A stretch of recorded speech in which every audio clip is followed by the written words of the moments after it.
Bismillahirrahmanirrahim. Assalamualaikum warahmatullahi wabarakatuh. Selamat malam kawan-kawan.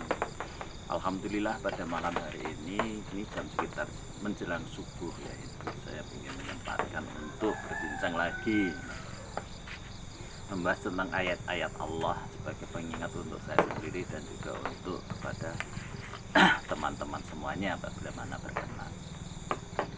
Pada malam hari ini saya ingin membahas tentang masalah surat ayat Al-Abasa wa Tawalla yang merupakan bentuk teguran Allah kepada Rasulullah pada saat menyampaikan dakwah kepada masyarakat Quraisy. Ini adalah sebuah teguran yang sangat membekas di dalam hati Rasulullah dan merupakan bentuk pencerahan bagaimana beliau harus berdakwah, yaitu untuk, dan itu menjadi pencerahan kepada kita semuanya pada saat kita ingin mendapatkan hidayah Allah. Siapa saja yang oleh Allah diprioritaskan untuk diperhatikan dan diberi prioritas untuk mendapatkan hidayah Allah. Yang manakala kadang-kadang kita lewat karena kita berdakwah itu berdasarkan kepada metodologi cara berpikir kita yang kita anggap nalar, tetapi tidak seperti kehendak Allah gitu ya. Bacakan Bismillahirrahmanirrahim. Surat Al-Abasa, surat Abasa itu surat dia bermuka masam. Surat ke-20 juz ke-30. A'udzu billahi minasy syaithanir rajim. Bismillahirrahmanirrahim. Abasa wa tawalla an ja'ahul a'ma wa ma yudrika la'allahu yazzakka aw yadhakkaru fatanfa'u dzikra amma man istaghna fa anta lahu taswadda wa ma 'alaika alla yazzakka wa amma man ja'aka yas'a wa huwa yakhsha fa anta anhu talaha. Surat Al-Abasa ayat 1 sampai 10 yang artinya dia Muhammad, dia Nabi Muhammad berwajah masam dan berpaling karena seorang buta telah datang kepadanya, yaitu Abdullah bin Ummi Maktum. Dan tahukah engkau Muhammad, barangkali dia ingin menyucikan dirinya dari dosa, atau dia ingin mendapatkan pengajaran yang memberi manfaat kepadanya. Adapun orang yang merasa dirinya serba cukup, para pembesar Quraisy, maka engkau Muhammad memberi perhatian kepadanya, padahal tidak ada celah atasmu kalau dia tidak menyucikan dirinya. Dan adapun orang yang datang kepadamu dengan bersegera untuk mendapatkan pengajaran, sedang dia takut kepada Allah, engkau Nabi Muhammad malah mengabaikannya. Surat Al-Abasa wa Tawalla ini ayat 1 sampai 10 ini berdasarkan sirah dari para ulama-ulama sejarah menjelaskan tentang asbabun nuzulnya, sebab-sebab turunnya, yaitu pada saat itu Rasulullah pada saat berdakwah masih di awal-awal kenabian beliau mengundang para pembesar-pembesar di suku Quraisy di Mekah. Pembesar-pembesar utama ya mereka itu diundang, kemudian berharap bahwa dengan mengundang mereka itu mereka para pembesar-pembesar, para bangsawan, para tokoh-tokoh utama, orang-orang yang kaya, orang politikus dan sebagainya itu diundang oleh Nabi Muhammad untuk dengan niat untuk berdakwah kepada mereka. Beliau akan menjelaskan tentang dakwah Islam dengan undangan ya yang tentunya memadai ya, beliau itu orang-orang yang dianggap terkemuka di hadapan manusia. Pada saat beliau sedang menjelaskan tentang Islam itu kan ruang terbuka gitu ya, itu datang seorang yang dia itu buta, namanya Abdullah bin Ummi Maktum. Abdullah bin Umi Maktum ini adalah orang yang buta, cacat ya, artinya difabel. Kemudian dia itu orang miskin gitu. Dan mungkin kalau dari sisi namanya itu asal keturunannya juga ya nggak terkenal gitu. Namanya Abdullah bin Umi Maktum. Abdullah anaknya ibunya Al Maktum. Itu kalau di kalangan Arab itu kalau seseorang dinisbahkan kepada bukan pada bapaknya ya, tapi kepada ya itu adat mereka ya, ibunya itu ya dianggap orang yang ya mungkin katakan nggak jelas keturunannya gitu. Walau alam bisawab. Tapi jelas beliau ini adalah orang yang tidak ya istilahnya itu tidak berkelas lah gitu.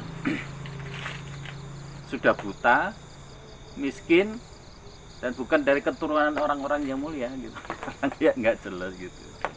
Tapi beliau itu datang itu sungguh-sungguh karena mendengar Rasulullah akan menjelaskan tentang ayat-ayat Allah. Kemudian beliau itu datang di saat era pada saat itu ya di tengah kalangan orang-orang yang tadi yang disebutkan para tokoh itu.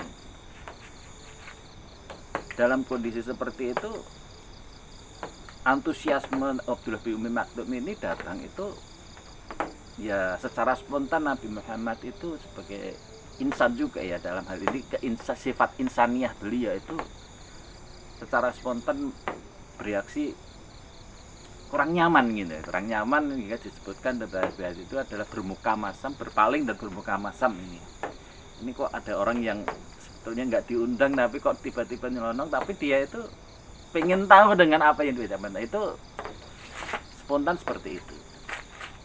Dengan sikap spontan seperti itu Allah langsung menegur. Allah langsung menegur, yaitu abasa wa tawalla. Dia berbulan, dia itu dia Nabi Muhammad, dia itu berpaling, bermuka masam. Disebutkan seperti itu dia langsung. Abasa wa tawalla, dia itu bermuka masam dan berpaling. Artinya maling itu ya nggak nyaman lah gitu. Ini ada orang yang nggak berkelas, tidak berada di dalam lingkungan yang semestinya gitu. Versi umumnya ada sosial saat itu gitu. Ternyata hal itu mendapatkan teguran dari Allah. Allah menyatakan bahwa bukan apakah dengan begitu kamu berpaling. Padahal ini Allah selalu menyatakan bahwa orang ini datang kepadaku karena dia ingin mensucikan dirinya dan dia ingin mendapatkan pengajaran dari firman-Ku, seolah firman Allah. Orang ini tulus datang untuk bersegera datang untuk ingin mendapatkan ilmu, ingin mendapatkan pengajaran dan ingin mensucikan dirinya dari dosa. Dan Allah tahu itu, sehingga Allah menegur Nabi Muhammad. Sedangkan orang-orang yang pembesar ini, yang tokoh-tokoh yang jajaran teras kelas atas kalangan kaum Quraisy di Mekah itu, kamu bersegera, padahal kau tidak bertanggung jawab apabila mereka itu mau mendengar atau tidak, itu tidak bertanggung jawab. Syukur mendengar, tapi kalaupun mereka menolak itu Allah tidak perlu. Seolah-olah seperti itu. Jadi kita bisa membayangkan ya, pada saat kita mengundang orang-orang penting, orang kerabat, orang ya pokoknya yang berkelas seperti itu, kemudian datang orang yang tidak berkelas, tetapi ternyata dia itu tulus untuk ingin mendengarkan pengajaran biar mendapatkan ilmu untuk mensucikan dirinya sendiri dan juga untuk dia itu mendapatkan manfaat dari ilmu tersebut. Itu diprioritaskan oleh Allah, melebihi daripada orang-orang yang kemudian kita anggap sebagai orang yang beriki kelas gitu, yang kita anggap berpotensi nanti apabila mereka menerima dakwah.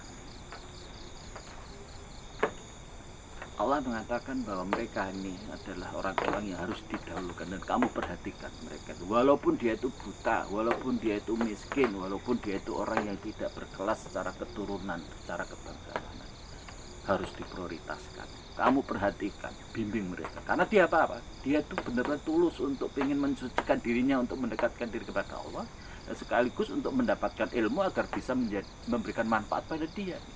Prioritaskan mereka, melebihi daripada orang-orang yang belum jelas dari sisi motivasinya gitu. pada hakikatnya dakwah itu tersebar merata keseluruhan ya. Kita tidak ingin melihat orang itu bermotivasi seperti apa.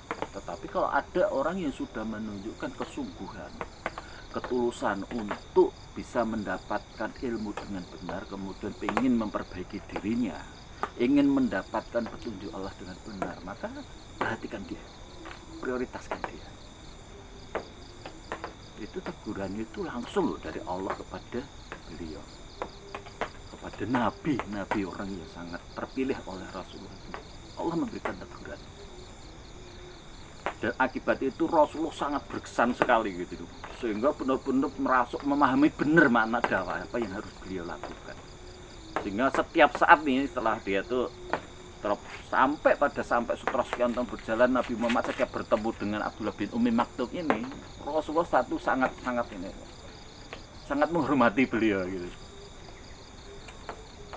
Hingga sampai di Madinah, hingga hari Rasulullah sering menugaskan beliau menjadi wakil beliau di Madinah apabila Rasulullah dan para sahabat-sahabat lainnya sedang pergi keluar gitu ya. Dia menjadi walinya di Madinah ya.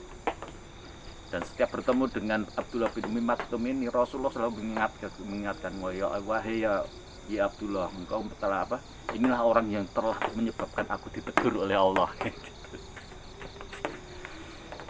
Jadi itu menjadi pelajaran juga bagi kita sebagai penerima ilmu ya, penerima dakwah, bahwa kalau kita ingin mendapatkan ilmu yang bermanfaat, kalau kita ingin mendapatkan hidayah, kita ingin mendapatkan prioritas ya, mendapatkan gelar diprioritaskan oleh Allah sebagai VIP ya, very important person di hadapan Allah, maka motivasi inilah yang harus kita pegang.